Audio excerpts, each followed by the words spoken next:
अंमली पदार्थ विरोधी जनजागृती अभियान व कोल्हापूर पोलीस दलाच्या मिशन झिरो ड्रग्ज उपक्रमांतर्गत आज दिनांक 20 ऑगस्ट 2025 रोजी शिवाजी विद्यापीठातील डिपार्टमेंट ऑफ टेक्नॉलॉजी विभागाच्या ऑडिटोरियम हॉलमध्ये मार्गदर्शनपर व्याख्यानाचे आयोजन करण्यात आले। हा कार्यक्रम सकाळी 11 ते दुपारी 1:30 वाजेपर्यंत पार पडला। यावेळी मान्य श्री योगेश कुमार गुप्ता, पोलीस अधीक्षक कोल्हापूर, अपर पोलीस अधीक्षक धीरज कुमार बच्चू तसेच प्रसिद्ध न्यूरोसर्जन डॉक्टर संतोष प्रभू यांनी उपस्थितांना मार्गदर्शन केले। सदर व्याख्यानात विद्यार्थ्यांनी व तरुणाईने अंमली पदार्थांच्या विळख्यात अडकू नये यासाठी विविध माहिती देण्यात आली।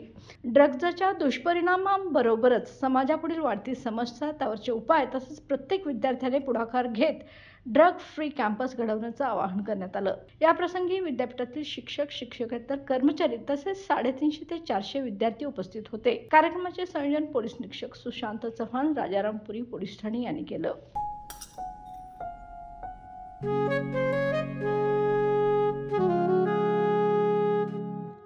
बाबा, आज येताना बासुंदी घेऊन या ना। अगं, कालच आपण आईचा वाढदिवस होता म्हणून आणली होती ना।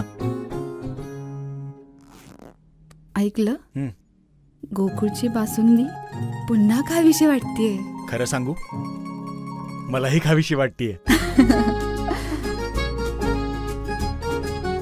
पुन्हा पुन्हा खावीशी वाटणारी गोकुळ बासुंदी।